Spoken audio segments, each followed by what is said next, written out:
Number 1. Even a pharaoh dies.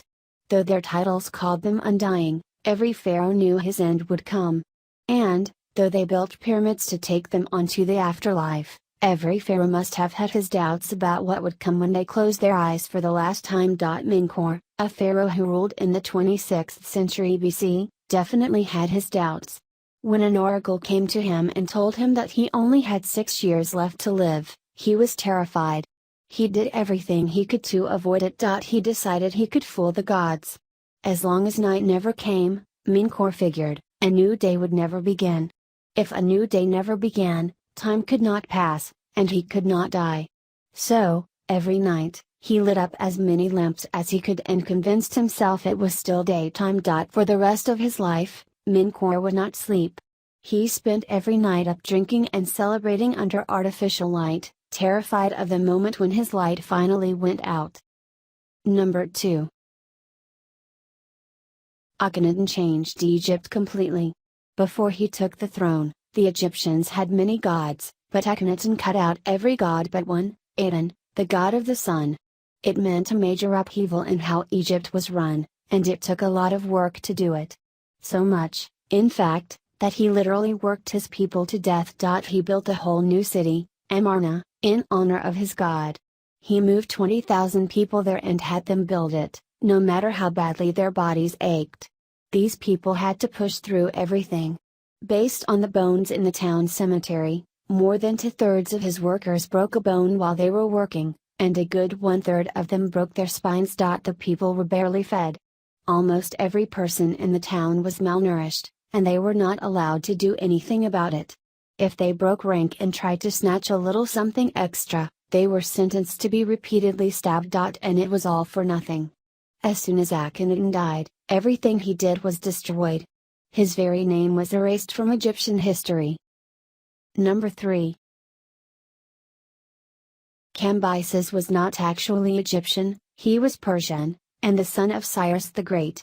After his nation conquered Egypt, though, he was put in charge of the country. And so, he was a ruler of Egypt, and, apparently, someone who absolutely hated animals. Nearly every story the Egyptians told about Cambyses involved him ruining the life of one animal or another. Early on, he went to see Apis, a bull the Egyptians treated as a god. Right in front of the priests of Apis, he pulled out a dagger and started stabbing the bull, laughing at them and saying, "This is a god worthy of the Egyptians." It was not just that he liked picking on Egyptians, though. He just liked watching animals suffer. In his spare time, he put on fights between lion cubs and puppies and made his wife watch as they tore each other apart.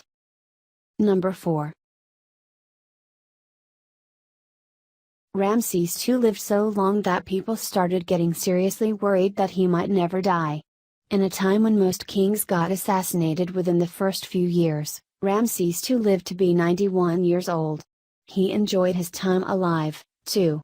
Right up until the very end, he built more statues and monuments than anyone, and he slept with more women than anyone, too. By the time he had died, Ramses II had at least 100 children with at least 9 wives. It took a lot of sleeping with women to get there, but he made sure he put the hours in. Ramses II married pretty well every girl he saw.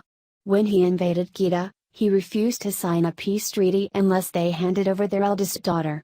And he did not shy away from his daughters, either. He married at least 3 of his own kids, including his firstborn. He may have married 4.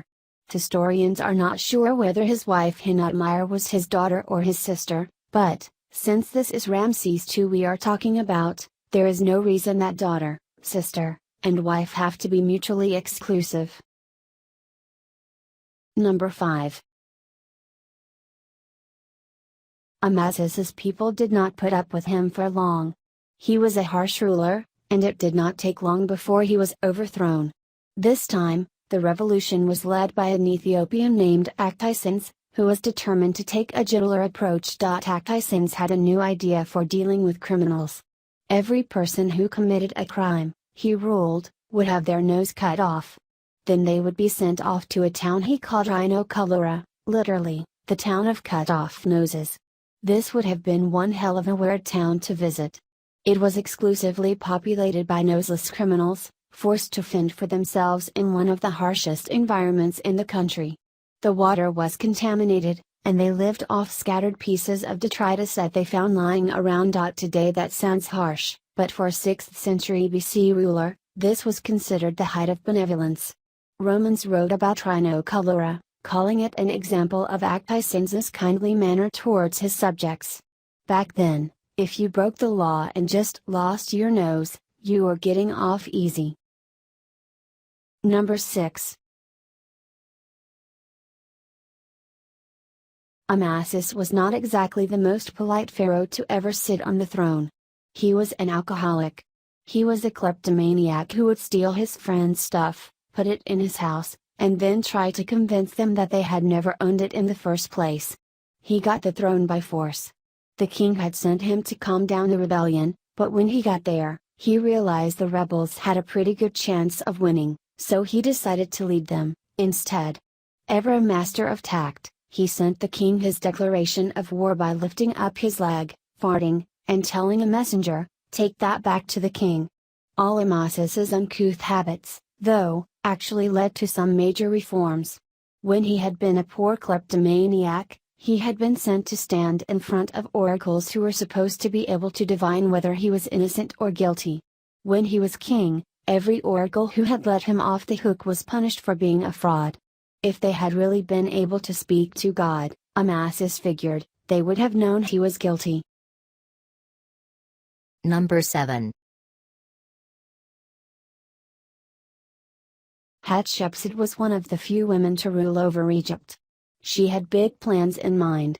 She would build some of Egypt's greatest wonders, but it would not be easy. Egypt may have been a bit more progressive than the other countries around it, but they still did not treat women as equals.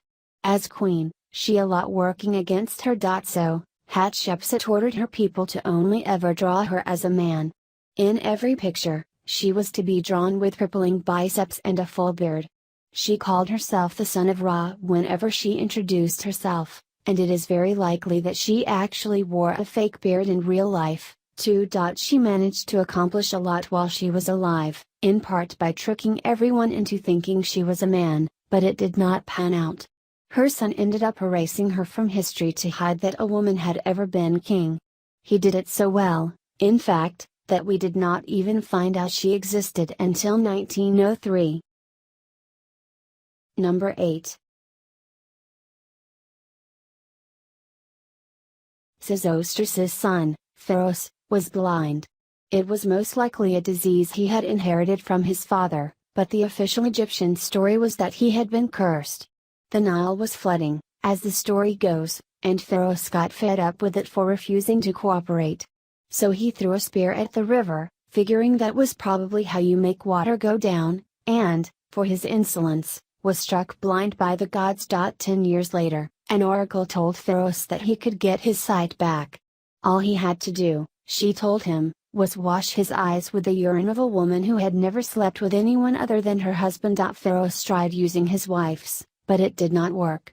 He was still blind, and his wife now had some explaining to do.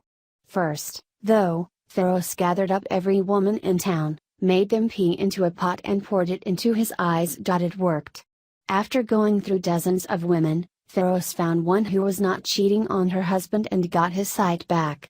He married her on the spot, and burned his old wife to death. Or, at least, that is how the legend goes.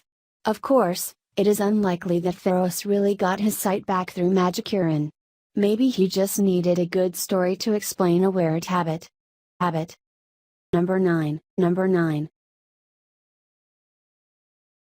Sesostris was one of the greatest military commanders in Egyptian history. He sent warships and troops to every corner of the known world and stretched his kingdom further than anyone had ever seen. And, after each battle, he commemorated his success by setting up a big pillar with a picture of someone's genitals. Sesostris left pillars on the sites of every battleground. For the most part, these were engraved with the usual boasting, who he was, how he had subdued his enemies, and how certain he was that the gods were in favor of his invade everyone policy. But Sesostris left a little extra mark that sort of worked like a review of the opposing army. If they were strong and had fought valiantly, he would engrave a picture of a penis on it. But if they did not put up much of a fight, he would carve a picture of a vagina. These pillars were left all across the continent, and they stood the test of time. Herodotus saw some of Sesostris' monuments firsthand. 1,500 years after they were erected, they still stood in Syria, engraved with the genitals of failure. Number 10. Pepi too was about 6 years old when he became the king of Egypt. He was a tiny child ruling a massive kingdom, and his priorities were more or less where you would expect a 6-year-old boy to be. The young king, as you might imagine, was a little spoiled. Shortly after he became king, an explorer named Hatshepsut wrote him a letter reporting that he had met a dancing pygmy. It was the greatest thing Pepi too had ever heard. He had to see it for himself. Drop everything. Pepi too ordered Hatshepsut. Come north to the palace at once. He wanted that dancing pygmy, and he would not risk it for anything. Hatshepsut was under strict orders not to let anything happen to the pygmy. When he goes down with you to the boat, get trusty men to stand around him on the gangplank, don't let him fall in the water. When he goes to bed at night, get trusty men to lie all around him in his hammock. Inspect 10 times a night.